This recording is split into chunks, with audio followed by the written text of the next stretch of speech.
Saturday night and it's 8:20 p.m. and I'm finally gonna start like really focusing on schoolwork. The past like 3 days I've been attending a conference, so I've been listening to a lot of talks and they've been good talks, but haven't really done my own work, so I'm gonna finally be able to do that.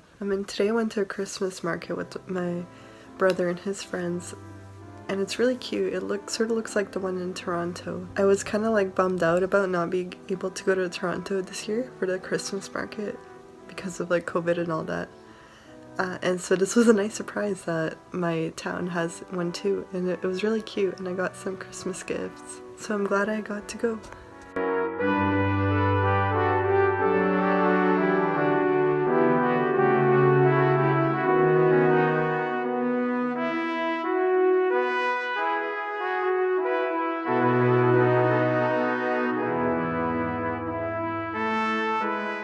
I think I'm going to try to study until 10, and then tomorrow I'm tutoring someone in linear algebra, so I'm just going to review like the questions she sent me and stuff so that I'm ready for that. And I haven't tutored anyone in a long time, and it's really quite enjoyable. Like, it's nice to hear someone be like, oh, that's what that means. It feels good to make a difference in someone's learning. So a lot of the time in math papers they'll just say like something like this. So I'm trying to look at this reference and see how it's proved, and like I don't get it at all.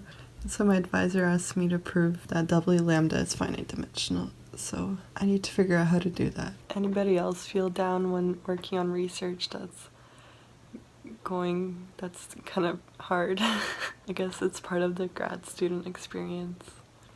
Since I'm feeling kind of down, I'm just gonna let myself do the crossword for like 10 minutes and then get back to studying. I got the New York Times subscription, which is actually not that expensive for a full year. It was like $50 for a year, so it's pretty good because you get a crossword every day. Are you gonna study with me? You're just gonna nap, I guess. Okay. Good morning. So last night I was able to prove part of the result I wanted to, and that was due to advice a professor gave me during my master's, which I wanted to share. If you're reading a math paper, sometimes it helps to start at the end and then like work your way backwards. So start at the last result, see what the actual statement is, and then look in the proof and see like what propositions or whatever to use and go back to that, and then like keep tracing back, and then somehow that makes it a bit easier to see where you're going, because when you start off reading a paper, you know, they don't write the paper in the order like on which they worked on this stuff. So like they'll write all the things you need to prove the final result at the start and then use it later, but that's not how you would like solve the problem in the first place. So if you just read from start to end, you're gonna read all these random propositions.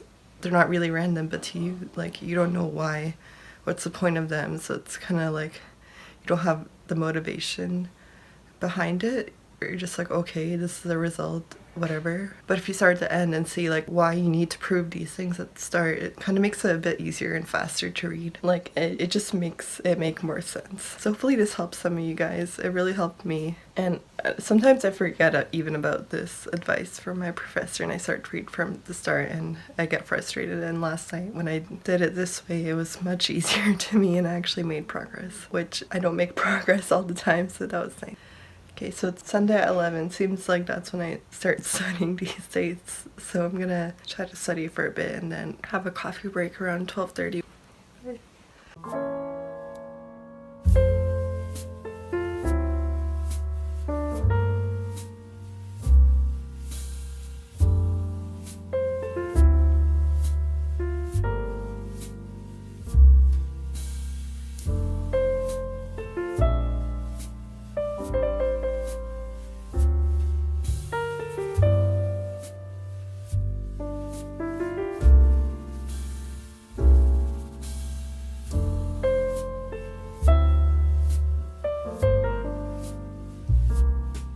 So I wanted to tell a story.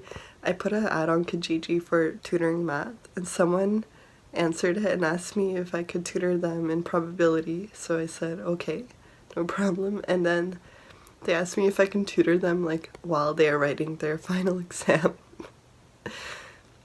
And I was like, no. Like, the audacity.